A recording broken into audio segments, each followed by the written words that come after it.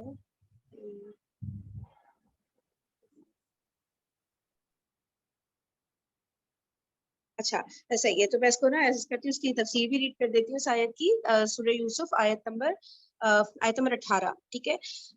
متن میں صبر جمیل کے الفاظ ہیں جن کا لفظی ترجمہ اچھا صبر ہو سکتا ہے. اس سے مراد ایسا صبر ہے جس میں شکایت نہ ہو, فریاد نہ ہو, جزا فضا نہ ہو, ٹھنڈے دل سے اس مصیبت کو برداشت کیا جائے جو ایک عالی ظرف انسان پر آ پڑی ہو, جو کہ ظاہر سی بات ہو سکتا ہے عائشہ رضی اللہ عنہا پر آ پڑی تھی. بائبل اور تلمود یہاں حضرت یعقوب کے تاثر کا نقشہ بھی کچھ ایسا کھینچتی ہے جو کسی معمولی باپ کے تاثر سے کچھ بھی مختلف نہیں ہے. ٹھیک ہے, اب بائبل اور تلمود کا بتا رہے ہیں کہ بائبل کا بیان یہ ہے کہ تب یعقوب علیہ السلام نے اپنا پیراہن چاک کیا اور ٹاٹ اپنی کمر سے لپیٹا اور بہت دنوں تک اپنے بیٹے کے لیے ماتم کرتا رہا. اور تلمود کا بیان ہے کہ یعقوب بیٹے کا قمیص پہچانتے ہی اوندھے منہ زمین پر گر پڑا اور دیر تک بے حس و حرکت پڑا رہا. پھر اٹھ کر بڑے زور سے چیخا کہ ہاں یہ میری بیٹی کا قمیص ہے, اور وہ سالہ سال تک یوسف علیہ السلام کا ماتم کرتا رہا. اس نقشے میں حضرت یعقوب علیہ السلام وہی کچھ کرتے نظر آتے ہیں جو ہر باپ ایسے موقع پر کرے گا, یعنی جو بائبل میں لکھا ہوا ہے. ظاہر سی بات ہے تحریف ہے نا, لیکن قرآن جو نقشہ پیش کر رہا ہے اس سے ہمارے سامنے ایک ایسے غیر معمولی انسان کی تصویر آتی ہے جو کمال درجہ بردبار اور باوقار ہے. اتنی بڑی غم انگیز خبر سن کر بھی اپنے دماغ کا توازن نہیں کھوتا, اپنی فراست سے معاملے کی ٹھیک ٹھیک نوعیت کو بھانپ جاتا ہے کہ یہ ایک بناوٹی بات ہے جو ان حاسد بیٹوں نے بنا کر پیش کی ہے, اور پھر عالی ظرف انسانوں کی طرح صبر کرتا ہے اور خدا پر بھروسہ کرتا ہے. سبحان اللہ. اور اچھا, یہ مودودی صاحب کی تفسیر تھی, تھوڑا سا تقی عثمانی صاحب کا ایک پیراگراف ہے, یہ بھی تفسیر میں ریڈ کر دوں. بعض روایات میں ہے کہ انہوں نے قمیص پر خون تو لگا دیا ان کے بیٹوں نے, لیکن قمیص صحیح سالم تھا, اس پر پھٹن کے کوئی آثار نہیں تھے. اس لیے حضرت یعقوب علیہ السلام نے فرمایا کہ وہ بھیڑیا بڑا مہذب تھا, وہ بھیڑیا بڑا مہذب تھا کہ بچے کو کھا گیا اور قمیص جو کی تو صحیح سالم رہی. خلاصہ یہ کہ ان کو یہ بات یقین سے معلوم ہو گئی کہ بھیڑیے کے کھانے کی بات محض افسانہ ہے, اس لیے انہوں نے فرمایا کہ یہ بات تم نے اپنی طرف سے گھڑ لی ہے. زبردست. چلیں اب سیشن کا ٹائم اینڈ ہو گیا, پھر یہاں سے جو ہے ہم لوگ آگے انشاءاللہ کل کنٹینیو کرتے ہیں. اور کل جمعہ ہے نا, تو کل آدھا سیشن ہمارا اس کے اوپر ہوگا سیرت پہ, اور 5:30 سوری اور آدھا سیشن جو ہے ہمارا یعنی 5:20 till 5:40 ہمارا اس کے اوپر ہم لوگ سورہ کہف کی جو ان ڈیپتھ اسٹڈی کی ویڈیو دیکھ رہے ہوتے ہیں وہ دیکھیں گے. ٹھیک ہے نا, چلیں بہت شکریہ آپ سب کے آنے کا, جزاک اللہ خیرا کثیرا. سبحانک اللہم و بحمدک, نشہد ان لا الہ الا انت, نستغفرک و نتوب الیک. السلام علیکم ورحمۃ اللہ وبرکاتہ.